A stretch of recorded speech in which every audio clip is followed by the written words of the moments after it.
Greetings of the day. I, Chavi Gupta, welcome you all in today's session. In the previous session, we have done respiration and the types of respiration, that is aerobic and anaerobic respiration. Now, today we will do that is respiratory system in human beings. It is just an introduction to respiratory system in human beings. Now, what are they? Just have a look. Now, respiratory system of man, basically a human being, includes two parts: respiratory tract and respiratory organs. Now, the respiratory tract include nostril and nasal cavity. Then second is pharynx. Third is trachea, and the fourth one is primary bronchi. Now, respiratory organs includes lungs. Okay. Now, lungs includes two parts: bronchioles and alveoli. Respiratory system of a human being, or you can say it as a man, includes two parts, that is respiratory tract and respiratory organs.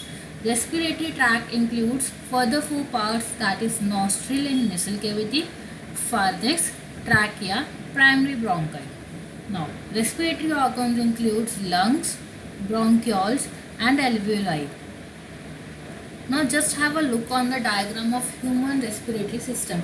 You can see from the eye section, आपको आई दिख रहा है, आई के नीचे आपके पास लिखा हुआ है नेसल पैसेज.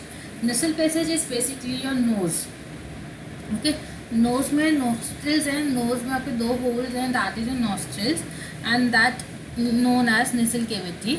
ना नेसल केविटी के बाद आपको नेसल पैसेज के बाद आपको माउथ दिख रहा है, देन माउथ के बाद आपको pharynx, larynx and then trachea. Trachea में आपको स्मॉल सी कर्व्स दिख रहे हैं, that is your trachea. Then you have lungs, then you have lungs, then lungs के बाद आपके पास bronchi, bronchioles, alveolar sac, diaphragm, ribs, lungs. Now and rings of cartilage. We will do a detailed study of this system, that is human respiratory system. Now let's see the respiratory tract. The first is nostril and nasal cavity. Just have a look on a structure. Nostrils are the nasal openings through which air is drawn into the nasal cavity. आप लोग nostrils आपके पास, nostril आपके पास basically एक नेसल opening है, जो आपके दो holes हैं नोज में, दैट इज द नोस्ट्रिल्स. ये नेसल ओपनिंग तरफ वर्क करते हैं जहाँ से आपकी एयर अंदर जाती है. Then the nasal cavity separated from oral cavity by a bony palate. अब आपको क्या, जो नेसल कैविटी है एक ओरल कैविटी से सेपरेट होती है बाय अ बोनी पैलेट. आप अगर नोज़ की बात करेंगे, नोज़ के बाद आपके पास जो लिप वाला सेक्शन था उसमें थोड़ा सा कर्व स्पेस है एंड वहाँ पे एक बोनी स्ट्रक्चर अवेलेबल होता है, that is your bony palate, जो आपको नेसल कैविटी को ओरल कैविटी से सेपरेट करता है. You can see. Then a central septum divides the nasal cavity into paired nasal passage. Now आपको पता है नोज में दो पार्ट्स आपके, नॉस्ट्रिल्स दो हैं, लेफ्ट एंड राइट नॉस्ट्रिल. तो बीच में एक जो सेंट्रल लाइन है आपकी, दैट इज सेंट्रल सेप्टम, जो आपकी नेसल कैविटी को पेयर्स में डिवाइड करता है. The nasal passage are lined by ciliated epithelium and fine hair mucus secreting cells. अब आपको पता है आपके नेसल पैसेज के अंदर सीलिया लाइक आपके हेयर्स प्रेजेंट हैं. These are ciliated epithelium. Ciliated epithelium आपके नोज के अंदर की साइड कवरिंग पे है and you have hairs and mucus secreting cells, जो क्या करते हैं आपके नोज में डस्ट एंट्री के प्रिवेंशन को रोकते हैं. Now next we will see the functions. Nostrils are the organs of inhalation. ये आपको पता है कि नॉस्ट्रिल क्या करेंगे, आपकी एयर इनहेल करेंगे एंड एयर एक्सहेल आउट करेंगे. क्लास जो एयर हम इनहेल करते हैं उसके अंदर ऑक्सीजन, कार्बन डाइऑक्साइड एंड आपकी अदर गैसेस जो वो सब होती हैं, बट स्पेसिफिकली हम बात करते हैं कि हम ऑक्सीजन इनहेल कर रहे हैं, CO2 एक्सहेल आउट कर रहे हैं. Okay, both mucus and cilia check the entry of dust particles and microbes. आपको पता है आपकी नोज में हेयर्स हैं एंड म्यूकस है, ये दोनों ही क्या करते हैं आपकी नोज से डस्ट एंट्री को रोकते हैं. मीन्स आपके बॉडी में कोई भी डस्ट पार्टिकल्स ना जाए, कोई माइक्रोब्स ना जाए, उसके लिए प्रिवेंशन करते हैं. In nasal cavity air is warmed and मॉइस्टेंड.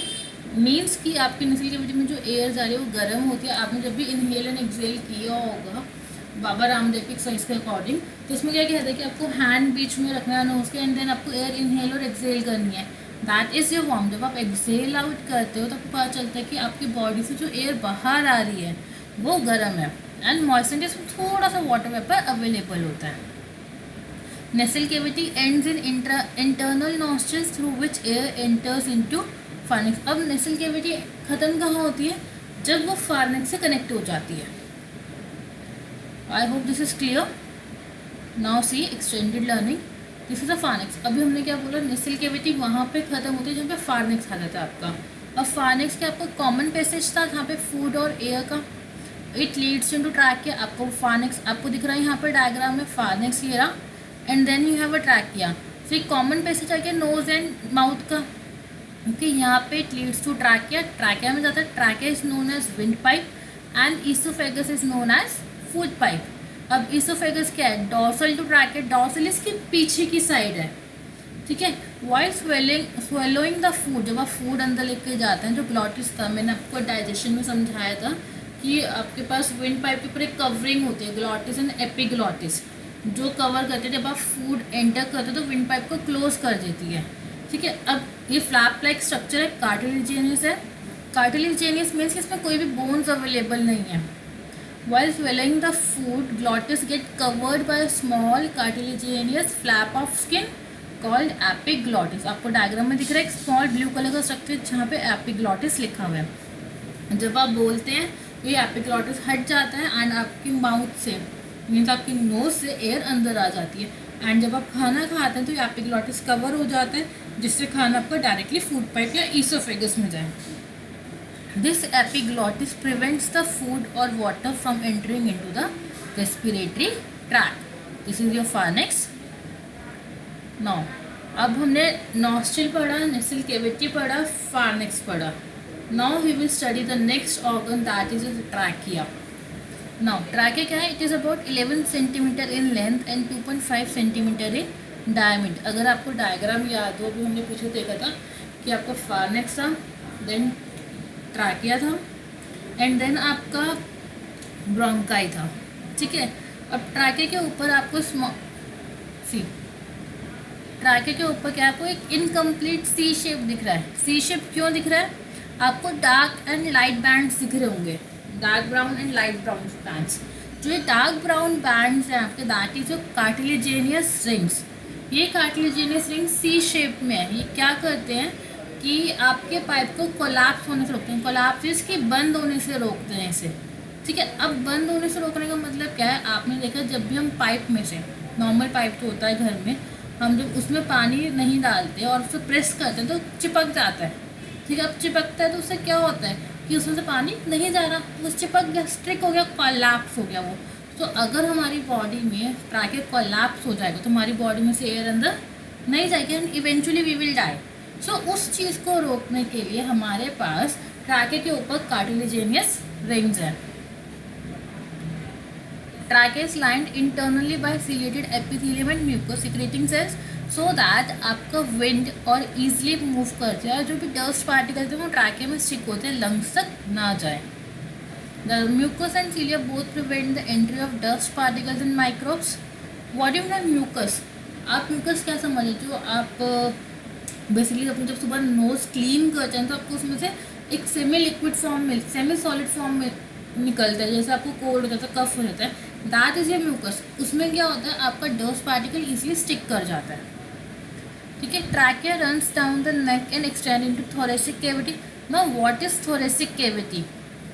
Thoracic cavity क्या है कि आपके पास लंग्स है, लंग्स के अंदर वाला जो पार्ट है, जो एम्प्टी कैविटी है, दैट इज थोरेसिक कैविटी। तो ट्रैकिया कहाँ पे खत्म होता है? नेक से जाता है एंड थोरेसिक कैविटी तक पहुँच जाता है। Now next is your primary bronchi. There are two small size tubes formed by divisions of trachea in thorax. दो स्मॉल साइज है, आपको राइट ब्रोंकस दिख रहा है, लेफ्ट ब्रोंकस दिख रहा है। तो ट्रैकिया दो पार्ट्स में डिवाइड कर गया, राइट एंड लेफ्ट। तो ये राइट के करके राइट लंग्स में चला जाएगा एंड लेफ्ट वाला लेफ्ट लंग्स में जाएगा। Each primary bronchus enters lungs of its own side. ये मैंने आपको बोला right lung and left lung में आ गया। These are also supported by cartilaginous rings, so that यहाँ पे भी collapsing ना हो। Okay, I hope this is clear to you. Now next we will do respiratory organs. The first respiratory organs is your lungs. Lungs हमने right and left lung पढ़ा था. The lungs are a pair of spongy, highly elastic bag-like organs हैं ये आपके. The lower surface of the lungs, आपका जो lungs है वो surface पे rest करते हैं, and that surface is known as a diaphragm. आपको diaphragm दिख रहा है यहाँ पे, which forms the floor of a thoracic cavity. Okay. The lungs are enclosed by double layer membrane called pleura. जैसे आपके पास हर एक के लिए कवरिंग होती है, ऐसी लंग्स के ऊपर एक कवरिंग है, दैट लेयर एंड कवरिंग ऐसे 2 लेयर की, and that layer is known as pleura. So pleural membranes में क्या होता है, एक लिक्विड फिल होता है जिससे आप इनर मेम्ब्रेन को आउटर मेम्ब्रेन से सेपरेट करते हैं. और ये लिक्विड क्या करता है कि आपको फ्रिक्शन से बचाता है. फ्रिक्शन से क्या होगा, ये चीज़ ब्रेक हो जाएगी, तो उस चीज़ को ब्रेक होने से रोकने के लिए हमारे पास प्लूरल मेम्ब्रेन के अंदर एक लिक्विड फिल है जिससे हम प्लूरल फ्लूइड बोलते हैं. ओके. नाउ नेक्स्ट, अभी तक हमने क्या पढ़ा, रेस्पिरेटरी ट्रैक्ट पढ़ा एंड लंग्स. रेस्पिरेटरी ट्रैक्ट में हमने क्या पढ़ा, nostrils, nasal cavity. Okay. Then हमने फार्निक्स पढ़ा, देन हमने ट्रैकिया पढ़ा, ट्रैकिया के बाद हमने लंग्स पढ़ा, प्राइमरी ब्रोंकाई पढ़ा. प्राइमरी ब्रोंकाई आपके लंग्स तक आती है. लंग्स 2 हैं. प्राइमरी ब्रोंकाई 2 में डिवाइड होती है, right bronchi and left bronchi. Right वाली ब्रोंकाई राइट लंग में जाएगी, लेफ्ट वाली ब्रोंकाई लेफ्ट लंग में जाएगी. लंग्स पढ़ा, लंग्स में आपके पास 2 है, right and left lungs. Now lungs में भी आपके पास एक डायफ्राम वाली वॉल है जिस पे आपके लंग्स रेस्ट करते हैं. सेकेंडली लंग्स के ऊपर आपके पास आउटर कवरिंग है 2, that is outer pleural membrane है. प्लूरल मेम्ब्रेन के अंदर एक फ्लूइड फिल्ड है, प्लूरल फ्लूइड, जिससे आपका फ्रिक्शन अवॉइड होता है. Now we will have bronchioles and alveoli. Now हमने पढ़ा था कि ब्रोंकाई आप प्राइमरी ब्रोंकाई थी जो लंग्स के अंदर जा रही है, तो यही ब्रोंकाई आगे फर्दर डिवाइड करती है एंड ब्रोंकियोल्स में कन्वर्ट हो जाती है. Now within the lungs each bronchus divide and redivides to form finer branches called bronchioles. आपको दिख रहा है कि यहाँ पे आपके पास एक लाइट ब्राउन कलर का स्ट्रक्चर था, वो प्राइमरी ब्रोंकाई है, वो डिवाइड कर रही थी, एंड डिवाइड करने के बाद आपके पास एक ऑरेंज कलर का स्ट्रक्चर में ब्रोंकियोल्स फॉर्म हो रही है. Now each bronchiole with all it's branches is called a bronchiole tree. सबके पास अपना हर एक ब्रोंकल को हम ब्रांचेस में डिवाइड करें, इसलिए इसको हमने ब्रोंकियल ट्री बोला है ना. अब क्या होता है कि मैं आपको डायग्राम में दिखाती हूँ. ब्रोंकियोल आपको फॉर्म हो रहा है, इस ब्रोंकियोल की एंडिंग पे आपके पास फर्दर स्ट्रक्चर फॉर्म हो जाते हैं, that is known as alveolar sac.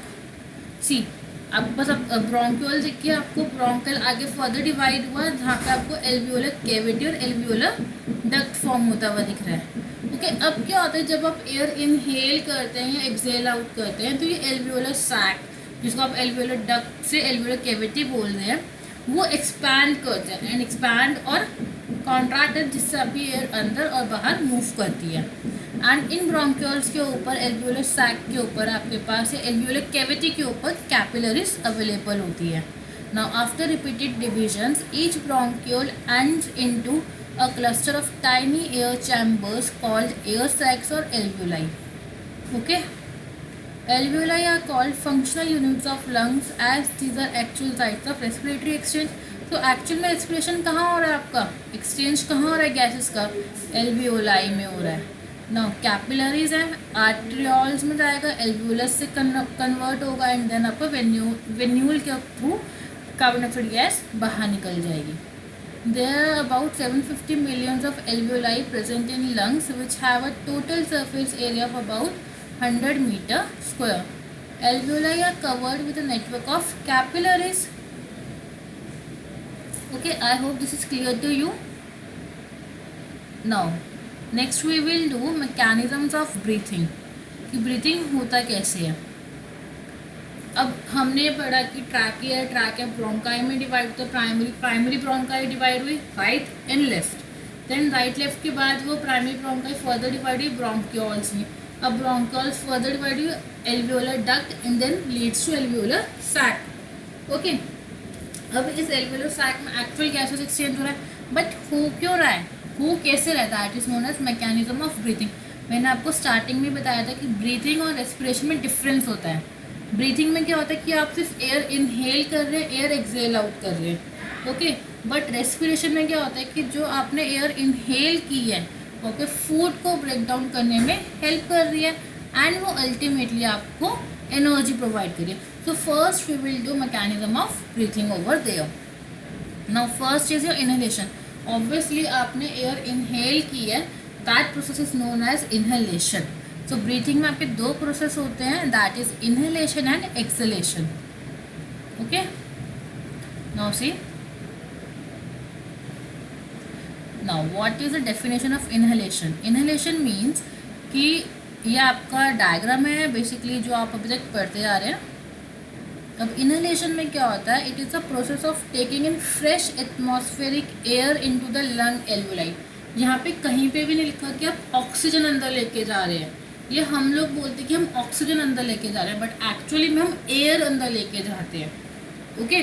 सो हम क्या बोलते हैं कि हम फ्रेश एटमॉस्फेरिक एयर अपनी बॉडी के अंदर लेके जा रहे हैं, मीन्स लंग्स के अंदर। एंड लंग्स में कहाँ जाती है, वो एल्वुलाई के अंदर जाती है। Now it occurs to contraction of rib muscles. अभी रिब मसल्स क्या होती है अभी बताते हैं हम आपको। It is also called inspiration. It is an active process because अगर आप सर्वाइव कर रहे हैं तभी यह होगा, अदरवाइज नहीं होगा। नाउ अब आपको ब्रीथिंग का मैकेनिज्म समझना है, तो अब आप क्या कीजिए, अपनी चेस्ट पर हैंड रखिए, ओके। आपने अपनी चेस्ट पे जब हैंड रखा तो अल्टीमेटली क्या होगा, आप एक डीप ब्रेथ कीजिए। डीप ब्रेथ मीन्स कि आप एक सांस अंदर लीजिए। आप जब सांस अंदर लेंगे, आप जब सांस अंदर लेंगे तो अल्टीमेटली क्या होएगा कि आपने क्या करना है, जब सांस अंदर लेंगे तब क्या होगा कि आपने अपना हैंड रखा है यहाँ पे। जब आपने अपना हैंड अंदर रखा है तो आप एक्सपैंड करेंगे। अब जब आप एक्सपैंड करेंगे तो आपका जहाँ पे लंग्स रेस्ट कर दिया है वो डायफ्राम वॉल नीचे मूव कर जाएगा, ओके। जब ये डायफ्राम वॉल नीचे मूव करा तो आपकी चेस्ट एक्सपैंड करेगी, तो this is known as inhalation. Now see, आपको एरोज मूव करते दिख रहे हैं कि एयर अंदर आए लंग से ट्रैकिया के थ्रू, देन आपकी प्लूरल मेम्ब्रेन्स है वो एक्सपैंड करके रिब्स रेज हो गई। तो जो चीज़ एक्सपैंड की that is your ribs part, वो एक्सपैंड कर गया एंड आपकी डायफ्राम वाली वॉल नीचे मूव कर जाएगी, okay. Now contraction of muscles attached to the ribs makes the thoracic wall move upward and outwards. यही होता है आपका contraction of radial muscles of diaphragm pulls the diaphragm down. जब आप आप जब इनहेल करेंगे तो आपका डायफ्राम नीचे की तरफ मूव कर जाएगा। This increases the volume inside the thoracic cavity. आपकी थोरेसिक कैविटी इंक्रीज कर जाएगी and causes a decrease in the air pressure inside, और अंदर से एयर प्रेशर कम हो जाएगा। As a result air from outside means आप जब इनहेल करते हैं तो आपका अंदर का एयर प्रेशर कम होगा, तभी आपकी अंदर एयर मूव करेगी। एंड जब अंदर एयर मूव करेगी तो आपका रिब्स एक्सपैंड करेंगी एंड आपकी चेस्ट कैविटी इंक्रीज कर जाएगी, मीन्स थोरेसिक कैविटी इंक्रीज करेगी। Through the thin walls of the alveoli oxygen diffuse into the blood. अब क्या हो रहा है कि आप एयर अंदर लेके गए हैं। जब आप एयर अंदर लेके गए हैं तब क्या होता है आपका कि वो एयर रीच करते करते एल्वुलाई तक जाती है। अब एल्वुलाई ने क्या किया, ऑक्सीजन वहाँ पे ऑक्सीजन यूज़ कर ली, बॉडी को दे दी, ठीक, डिफ्यूज़ के थ्रू बॉडी को दे दी। डिफ्यूजन के बाद उसने ऑक्सीजन बॉडी को दी तो बॉडी ने क्या किया, उस ऑक्सीजन वाले ब्लड को यूज़ किया एंड CO2 कंटेंट तक वापस ले लंग्स तक। Blood then supplies this oxygen to the tissues. The oxygen is then used in the cells for cellular respiration. See, अब यहाँ पे रेस्पिरेशन आया कि आपने जो भी एयर इनहेल की थी एल्वुलाई ने उसमें से ऑक्सीजन एक्सट्रैक्ट करी। एक्सट्रैक्ट करने के बाद उसको बॉडी पार्ट्स में दे दिया। बॉडी ने क्या किया, उस ऑक्सीजन को यूज़ की सो दैट वो अपना फूड ब्रेक डाउन कर सके, और जब फूड ब्रेक डाउन होगा that is known as cellular respiration, okay. So this is how breathing and respiration are interrelated.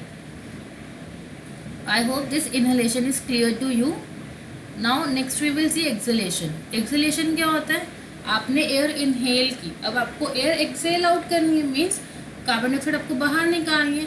Same process है, आपने चेस्ट पे हैंड रखा, हैंड रखने के बाद आप एयर एक्सेल करोगे, बाहर निकालोगे तो आपको जो डायफ्राम नीचे एक्सपैंड किया था, नीचे मूव किया था, वो वापस ऊपर आएगा एंड डायफ्राम जब ऊपर आएगा तो आपकी लंग्स की जो थोरेसिक कैविटी इंक्रीज की थी वो डिक्रीज हो जाएगी, ना आपकी एयर बाहर निकल जाएगी. So this process is known as exhalation. Now see the definition. It is the process of expelling of foul air, means जो बेकार एयर है, जो वेस्ट एयर है, आप वो बाहर निकाल दें बॉडी से. It occurs due to relaxation of ribs muscles. Muscles relax कर जाएंगे and it is called expiration.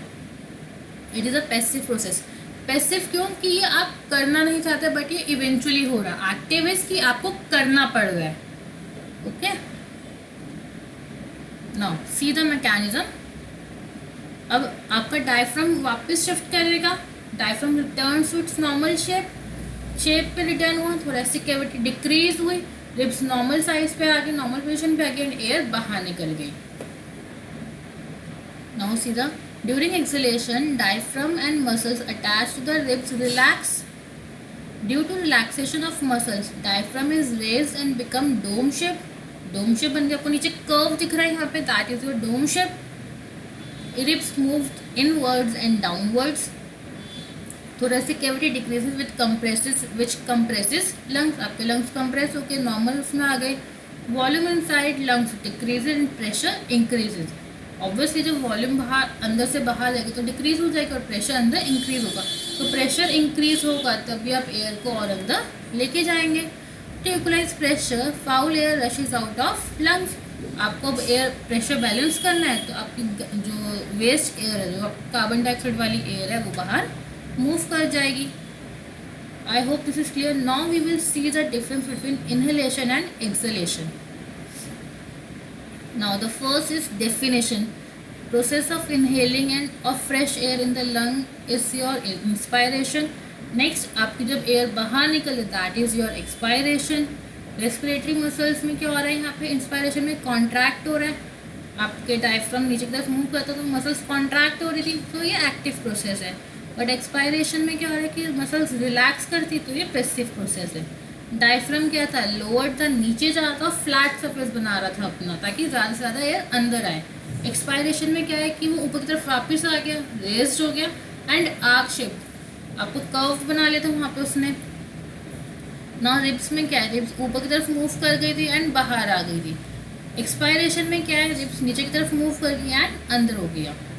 I hope this is clear to you. What is the difference between inhalation and exhalation? What is the mechanism of breathing? I hope this is clear. Now we will do respiration. Now breathing is regulated by centers located in medulla oblongata part of the brain. ये basically आपका brain का part है जहाँ पे breathing mechanism involve होता है.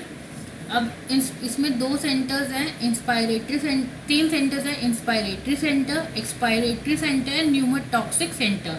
Inspiratory centre means inspiring क्या होता है कि आप एयर को अंदर लेके जा रहे हैं. तो ये मैसेज भेजता है नर्व्स के थ्रू इंस्पायरेटरी मसल्स को सो दैट कि वो एयर को अंदर लेके जाए. Fresh signals are sent for every breathing event.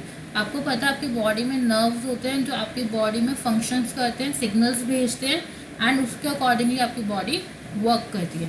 ठीक है, तो इंस्पायरेटरी सेंटर्स ने क्या किया? नर्व्स को मैसेज, नर्व्स के थ्रू मैसेज भेजा इंस्पायरेटरी मसल्स को ताकि आप जाओ और फ्रेश एयर अंदर लेके आओ. अब एक्सपायरेटरी सेंटर ने क्या किया? नॉर्मल ब्रीथिंग करनी थी, तो ऑब्वियसली अगर इंस्पायरेटरी सेंटर्स एक्टिव हुए हैं तो एक्सपायरेटरी सेंटर्स भी एक्टिव होने पड़ेंगे. एक्सपायरेटरी सेंटर्स एक्टिव होंगे तो क्या होगा? आपके एक्सपायरेटरी मसल्स को मैसेज भेजेंगे एंड क्या करेंगे? एक्सपायरेशन को करेंगे. For forceful expiration this centre send signals such as when you are inflating a balloon. And pneumotaxic centres क्या होते हैं कि वो आपका रेट ऑफ रेस्पिरेशन इंक्रीज करते हैं जब आप धीरे धीरे ब्रीथ करते हैं. शैलो इज धीरे धीरे ब्रीथ करते हैं, स्पेशली आफ्टर एक्सरसाइज. मीन्स आप जब एक्सरसाइज करते हैं तो आपको बहुत जल्दी एयर ब्रीथ करनी होती है. ठीक है, बट उस केस में क्या होता है? आप जो जल्दी से एक्सपायरेशन और इनहेलेशन होता है वहाँ पे, तो अगर आपकी बॉडी फूड ब्रेक डाउन करें एंड आपको ज़्यादा से ज़्यादा एनर्जी प्रोवाइड करें, ये तब होता है आपका active. Now exchange of gases in tissues. अब हमने पढ़ा कि आपकी एयर अंदर जा रही है, आपकी एयर बाहर आ रही है, फ्रेश एयर अंदर जा रही है, फाउल एयर बाहर आ रही है. तो अल्टीमेटली क्या हो रहा है कि आपकी एल्वुलाई क्या करती है? ऑक्सीजन को डिफ्यूज़ करती है ब्लड के अंदर. सो दैट कि आपकी बॉडी एनर्जी प्रोवाइड कर सके, फूड का ब्रेक डाउन कर सके. This is the exchange of cases in tissue. Now internal external respiration में क्या है आपका? The first step in respiration is breathing. आपको पता है सबसे पहला स्टेप रेस्पिरेशन में ब्रीथिंग है. And exchange of gases between alveolar air and blood. Okay, now oxygen from alveolar air diffuses in the blood and CO2 diffuses out of the blood into alveolar sac. यही था कि oxygen अंदर आएगी, alveolar sac से diffuse होएगी, diffuse होने के बाद वो ब्लड में मिक्स होएगी एंड बॉडी पार्ट्स में डिस्ट्रीब्यूट हो जाएगी एंड रिस्पिरेशन परफॉर्म करेगी. रेस्पिरेशन के बाद फाउल एयर वापस आएगी, वो डिफ्यूज़ होकर ब्लड के थ्रू कैरी करेंगी एंड देन वापस एल्वियोलर सैक के थ्रू वो बाहर रिमूव हो जाएगी. This is the external respiration. ना इंटरनल रेस्पिरेशन में क्या होता है कि एक्सचेंज ऑफ रेस्पिरेटरी गैस होता है between blood and the tissues. Okay, now just have a extended learning over here. Now how does this अकर? आपको यहाँ पे फर्स्ट डायग्राम में एटमॉस्फेरिक एयर शो हो रहा है. एटमॉस्फेरिक एयर अंदर गई, एल्वियोलस इंक्रीज कर गया, मीन्स एल्वियोलर सैक इंक्रीज कर गया, इंक्रीज करा. अब ब्लड ऑलरेडी कार्बन डाइऑक्साइड वाली गैस लेके आ रहा था, ब्लड के अंदर कार्बन डाइऑक्साइड ऑलरेडी प्रेजेंट थी, वो डिफ्यूज़ करेगी एल्वियोलस के थ्रू. अब वो डिफ्यूज़ करगी, एल्वियोलाई ने डिफ्यूज़ किया, देन उसमें एक्सचेंज हो गया गैसेस का. O2 वाली गैस बाहर आई, वो ब्लड के साथ मिक्स हो गई एंड वो बॉडी को सपोर्ट करा रही है. ओके, जो नीचे कैपिलरी लिखा है, कैपिलरी आपकी एक्चुअल में डिफ्यूजन्स में हेल्प करती है. ना सेल्स एंड टिश्यू में कैसे होता है, आपका ऑक्सीजन आया, सेल्स में गई, ऑक्सीजन वाला जो ब्लड है, ऑक्सी हीमोग्लोबिन बोलते हैं हम इसको, जो भी ब्लड के अंदर ऑक्सीजन कैरी करता है that is oxy haemoglobin blood. तो सेल्स में गया, टिश्यूज़ में गया, वर्क किया, एनर्जी डिराइव करी, देन CO2 रिलीज किया, CO2 वापस आपका ब्लड के थ्रू मिक्स हो गया एंड वापस एल्वियोलर सैक में आ गया. This is how exchange of respiratory gases takes place. Now अब आपने एक्सचेंज कर लिया, ट्रांसपोर्ट होगा ऑक्सीजन का. The blood which brings oxygen from lungs and take it to tissue has a higher concentration of oxygen and lower concentration of carbon dioxide. Obviously जो blood आपका lungs से आ रहा है उसमें ऑक्सीजन कंटेंट ज़्यादा होगा as compare to carbon dioxide content. Okay, अब टिश्यू में रेस्पिरेशन होगा तो ऑक्सीजन उसे यूज़ करेंगे, कार्बन डाइऑक्साइड रिलीज करेंगे. ये हम आपको डायग्राम में समझा चुके हैं. Now due to difference in concentration, दोनों में कंसनट्रेशन का डिफरेंस है जिसकी वजह से गैसेज एक्सचेंज ईजिली हो जाता है between tissues and blood capillaries. Now cellular respiration और biological oxidation. The last step क्या है कि आपने जो ऑक्सीजन डिफ्यूज़ कराई है फूड को ब्रेक डाउन करने में हेल्प करेगा. फूड को जब वो ब्रेक डाउन करेगा तो अल्टीमेटली क्या होगा, वो एनर्जी रिलीज करेगा एंड वो आपकी बॉडी यूज़ करेगी. Now just have some interesting facts about respiration. Just see other fact first.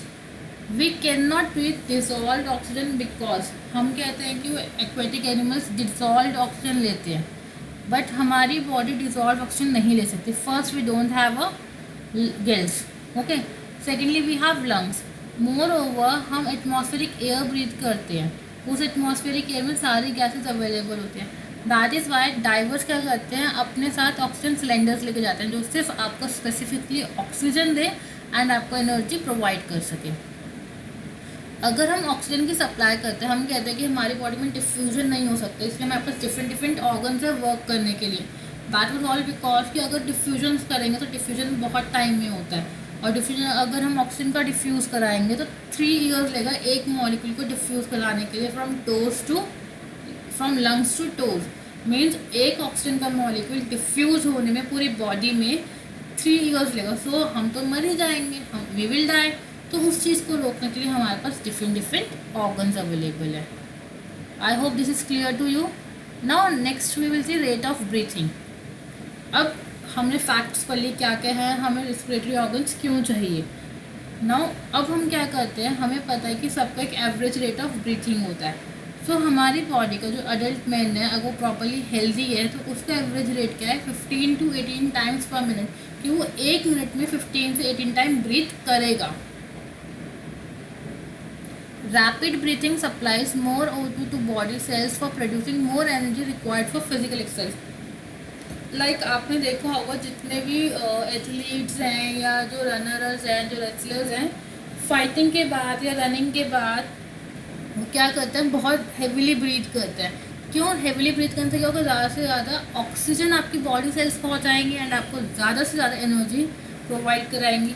अब एनर्जी ज़्यादा प्रोवाइड होगी तो आपकी बॉडी प्रॉपरली वर्क कर पाएगी।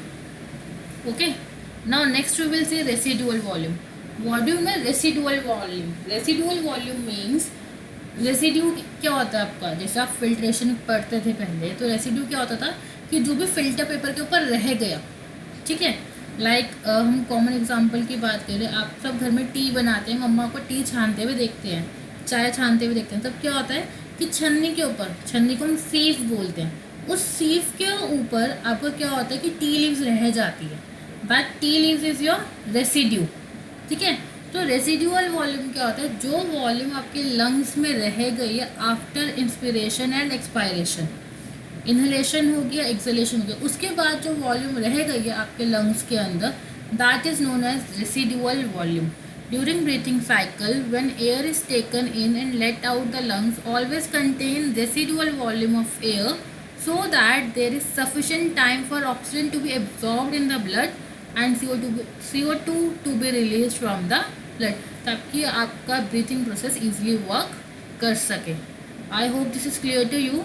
Now we will see the difference between breathing and respiration. C,